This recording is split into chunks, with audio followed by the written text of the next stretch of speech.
നമ്മൾ കഴിഞ്ഞ കാര്യങ്ങളെ കുറിച്ച് ആലോചിച്ചിട്ട് കാര്യമില്ല എന്നാണ് ചിലവരെല്ലാവരും ആലോചിച്ചു പോകും. അത് മനസ്സിന് അഗാധമായിട്ട് സ്പർശിക്കരുത്.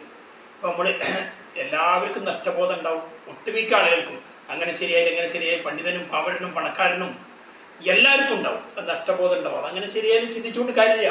അത് കഴിഞ്ഞു പോയി, അതിലെന്തെങ്കിലും എടുക്കാണ്ടെങ്കിൽ എടുക്കുക. അപ്പം മരിച്ചു പോയ ആളായാലും വിഷമം ഉണ്ടാവും. സ്വാഭാവികമാണ്, ഏത് മനുഷ്യനും മരിച്ചു പോയാലും വിഷമം ഉണ്ടാവും.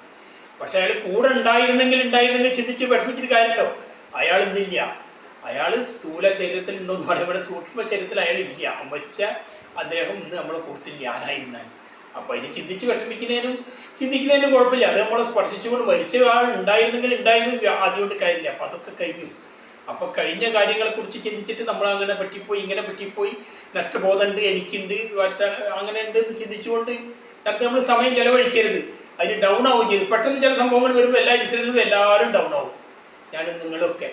അപ്പോൾ അതിൽ നിന്നൊക്കെ മോചനം നേടിക്കൊണ്ട് മുന്നോട്ടുള്ള ഇപ്പോഴത്തെ കണ്ടീഷൻ വെച്ചുകൊണ്ട് ഇനി മുന്നോട്ട് എങ്ങനെ കയറി പിടിക്കാം, മുന്നോട്ടുള്ള സ്റ്റെപ്പുകൾ എങ്ങനെ കയറാം, മുന്നോട്ടുള്ള ജീവിതം എങ്ങനെ ഉണ്ടാവും, അങ്ങനെ ചിന്തിച്ചുകൊണ്ട് എല്ലാവരും മുന്നോട്ട് പോവുക.